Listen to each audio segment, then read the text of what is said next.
సర్వోన్నతుడును సర్వశక్తిమంతుడును జీవాధిపతి అయిన యేసుక్రీస్తు పరిశుద్ధ నామమున ఈ ఉదయకాల శుభములు మీకు తెలియజేయుచున్నాను. ఈ దిన దేవుని యొక్క వాక్య ధ్యానము లూకా సువార్త 14వ అధ్యాయము 31 నుండి 33 వచనములు. ఏ రాజైనను మరి ఒక రాజుతో యుద్ధమునకు పోవునప్పుడు తన మీదికి 20,000 మందితో వచ్చు వానిని 10,000 మందితో ఎదిరింప శక్తి తనకు కలదో లేదు అని కూర్చుండి మొదట ఆలోచింపడా, శక్తి లేని ఎడల అతడింకమును దూరముగా ఉన్నప్పుడు రాయభారము పంపి సమాధానము చేసుకొనును గదా.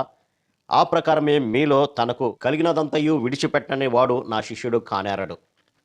ఈ యొక్క మాటలను గమనించినప్పుడు ఎక్కువ సైన్యంతో యుద్ధానికి వస్తున్నప్పుడు తక్కువ సైన్యము కలిగినటువంటి వాడు వారిని ఎదిరించగలడా లేదా అనేది తనకు తానే పరిశీలన చేసుకొని, ఒకవేళ నేను ఎదిరించలేను అన్నప్పుడు రాయభారం పంపి సమాధానాన్ని పొందుకుంటాడు ప్రియులారా. ఈ యొక్క మాటలను మనము ఆత్మీయమైనటువంటి కోణంలో ఆలోచన చేసినప్పుడు ఈ యొక్క క్రైస్తవ జీవితం అనేది లేదంటే క్రైస్తవ సేవ అనేది యుద్ధ రంగాన్ని పోలినటువంటిదిగా మనం చూడవచ్చు. అలాగే క్రైస్తవ జీవితము జీవించేటువంటి వారు అనుదినము కూడా తన యొక్క జీవితంలో పోరాడవలసి వస్తుంది ప్రియులారా. ఇక్కడ ఇద్దరు రాజులు దేనికి సూచనగా ఉన్నారంటే, మొదటి రాజు యేసుక్రీస్తు ప్రభు యొక్క శిష్యుడిగా కనపడుతున్నాడు, లేదంటే విశ్వాసిగా కనపడుతున్నాడు. రెండవ రాజు ఇహలోక సంబంధమైనటువంటి పరిపాలన చేసేటువంటి సాతానుడు కనపడుతున్నాడు. ఇక్కడ విశ్వాసి సాతాను ఇద్దరు కూడా అనుదినము పోరాటము కొనసాగిస్తూనే ఉంటారు. అనగా అర్థం ఏంటంటే, విశ్వాసి ఏమో నా జీవితము పరిశుద్ధంగా ఉంచుకోవాలి, నా దేవుడు పరిశుద్ధుడు కాబట్టి నేను కూడా సమస్త విషయాల్లో కూడా నేను పరిశుద్ధంగా ఉండాలని ఆలోచన చేస్తూ ఉంటే, సాతానుడు విశ్వాసి యొక్క పరిశుద్ధతను చెడగొట్టి పాపములోనికి లాగుకొని తనతో నిత్యమైనటువంటి నరకానికి తీసుకువెళ్తాడు. అందుకే విశ్వాసికి సాతానుకి అనుదినము కూడా పోరాటము జరుగుతుంది. ఇందులో విశ్వాసి చేయవలసినటువంటి పని ఏంటంటే, మనకన్నా సాతానుడు బలవంతుడు ప్రియులారా. కాబట్టి సాతానుడు బలవంతుడు కాబట్టి సాతానుతో రాయభారం పంపటం కాదు, కానీ నిత్యమైనటువంటి రాజ్యము మనం పొందుకోవాలి అంటే సాతానుతో రాయభారం పంపి సాతానుతో సహవాసం చేయటం కాదు, కానీ సాతానును గెలవలసినటువంటి పరిస్థితి ఇక్కడ ఉన్నది ప్రియులారా. సాతానును గెలవాలి అంటే సాతాను మనకన్నా శక్తివంతుడు. అందుకని అపోస్తుడైనటువంటి పౌలు ఎఫెసీ పత్రిక 6వ అధ్యాయము 10వ వచనం రాస్తూ, తుదకు ప్రభు యొక్క మహాశక్తిని బట్టి ఆయన యందు మీరు బలవంతులయ్యుండుడి అని అంటాడు.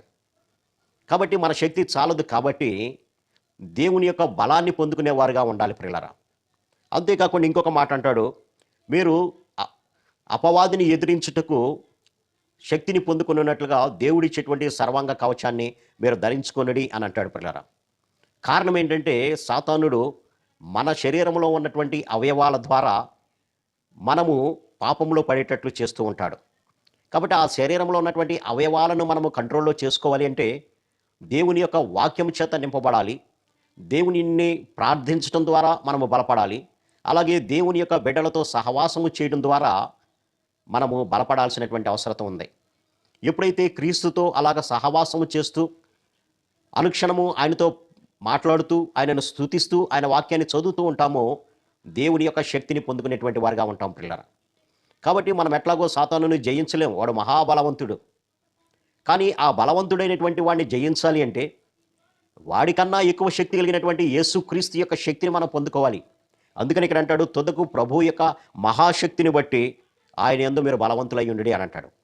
బైబిల్లో అనేక మంది వ్యక్తులు వారి యొక్క శక్తి చాలనప్పుడు ప్రభువుని సహాయం కోరి ఆ యొక్క సాతానును జయించినట్లుగా మనం చూడవచ్చు పిల్లరా. ఒకవేళ సాతానికి లోబడినట్లయితే ప్రభు యొక్క శక్తిని మనం పొందుకోలేని స్థితిలో ఉండి మనమే ఒంటరిగా వెళ్ళినట్లయితే మనము గెలవలేము, కానీ ఓడిపోయి సాతాను యొక్క చేతిలో బానిసగా మారి దాని యొక్క నిత్యమైనటువంటి నరకాలలోకి మనం వెళ్ళిపోతాం ప్రియులారా. అందుకని ఇక్కడ ప్రభు అంటాడు, యుద్ధానికి వచ్చేటప్పుడు మనకు శక్తి ఉందో లేదో చూసుకోవాలి అని అంటాడు. ఆ ఇహలోక సంబంధమైనటువంటి యుద్ధం అయితే రాయభారాన్ని పంపుతాడు, కానీ ఆత్మ సంబంధమైనటువంటి యుద్ధంలో రాయభారం అనేది ఉండదు అని ప్రభు సెలవిస్తున్నాడు పిల్లరా. కాబట్టి ఇదేనా దేవుని యొక్క వాక్య ధ్యానం ద్వారా సాతానుడు ఆత్మీయ స్థితికి వచ్చేసరికి మహాబలవంతుడు కాబట్టి వానిని ఎదిరించగలిగితేనే మనం నిత్యరాజ్యాన్ని చేరగలుగుతాం. కాబట్టి ప్రభు యొక్క శక్తిని పొందుకుందాం. ఈ లోకంలో మనకు వచ్చేటువంటి ప్రతి విధమైనటువంటి శోధనను జయించి ప్రభు కొరకు సాక్షిగా నిలబడదాం. అట్టి కృపా పరిశుద్ధాత్మ దేవుడు మనందరికి దయచేయను గాక. ఆమేన్. ప్రార్థన. సర్వశక్తుడా, ప్రేమగల మా తండ్రి, మీరు ఇచ్చినటువంటి కొద్ది మాటలను బట్టి మీకు వందనాలు నాయన. సాతానును జయించాలంటే మాకు శక్తి చాలదు కాబట్టి మీ యొక్క శక్తిని ప్రభావ మేము పొందుకొని సాతాన్ని జయించి మీ యొక్క రాజ్యంలో మేము చేరినట్లుగా సహాయం దయచేయమని యేసు నామమున అడిగి వేడుకుంటున్నాం తండ్రి. ఆమేన్. God bless.